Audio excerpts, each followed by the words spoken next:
We've now entered the anxiety election. The prospect of Trump, with his 4 criminal indictments and authoritarian fantasies, returning to the White House is, of course, a terrifying scenario. What if this was like 2016 again? What if Democrats didn't pick the right candidate to beat Trump? It was like everyone forgot how electable Biden was in 2020. It's like everyone forgot that Democrats have overperformed in every election since the very Trumpy Supreme Court overturned Roe, end quote. Joining me now is the aforementioned Molly Jong-Fast, special correspondent for Vanity Fair, an MSNBC political analyst and host of the Fast Politics podcast. Also joining us, David Pepper, former chairman of the Ohio Democratic Party and author of important books, including Saving Democracy, a user's manual for every American. Welcome to both of you. Thank you for being here. David, your thesis is different, but it leads us to the same place. So I wanted you to join this conversation. Molly, let me just start with you. I really have trouble with figuring out where to go on this, because on one hand, you and David are right. You point out that Democrats keep winning, including last Tuesday, in the seat that Tom Suozzi originally lost to George Santos.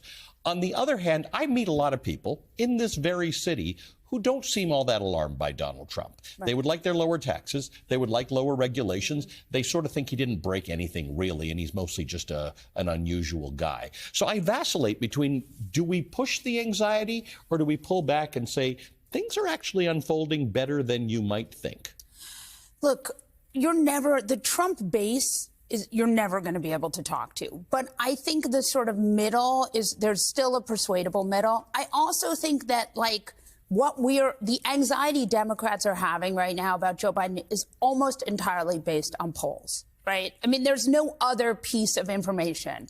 And there is some, media tends not to cover his press conferences so much because they're boring. And which is the way they used to be in life and the way it's okay to be. Right. I mean, if you look at last week, he did pressers, he did a meet and greet with the King of Jordan. He had a very interesting and important and moving statement on the death of Navalny. Yes. He answered questions. He did presidential things. Yes. But the things that tend to get covered with Biden are gaffes.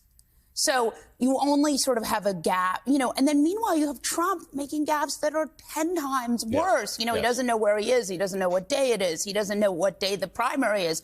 I mean, he doesn't know the difference between his ex-wife and E.G. Carroll and thinks magnets stop working in the water.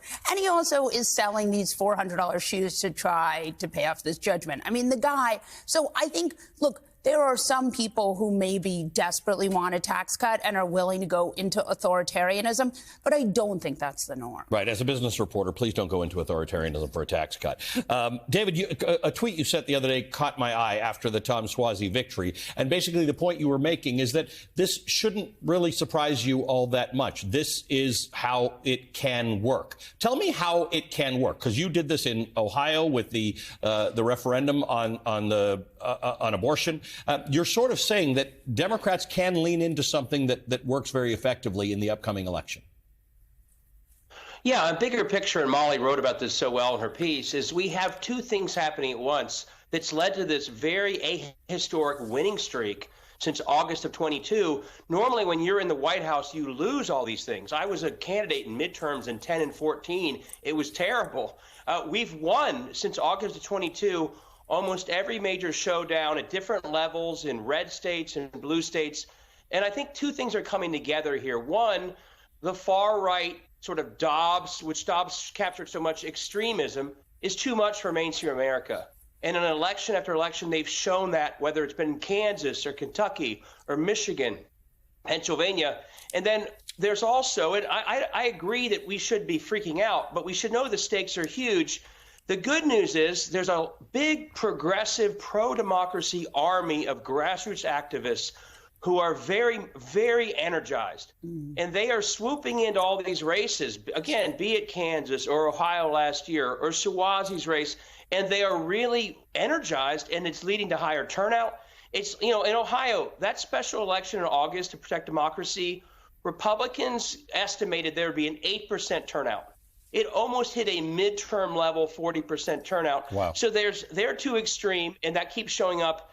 And there's an energy on our side that I agree with Molly. It shouldn't freak out. We shouldn't be paralyzed with fear, but we should keep that stuff going.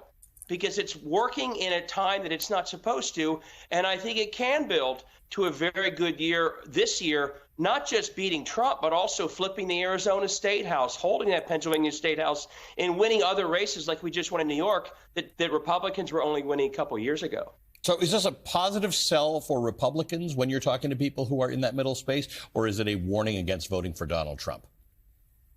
I think, look, Republicans, I mean, what you saw in New York 3 was that they have nothing to run on. You either run as MAGA and you hope that you pray that all the MAGAs come out for you, which they tend only to come out for Trump, or you're just out of luck. I mean, you saw this candidate. She couldn't admit she had voted for Trump. She didn't want to say it. A week before she said it, Trump was like, she lost because she didn't go full MAGA. It's not an area that's going to elect a full MAGA, but she had no choices. I mean, what Trump has done for Democrats is he has made it impossible for Republicans to run as normal. As Republicans, as normal Republicans. Yeah.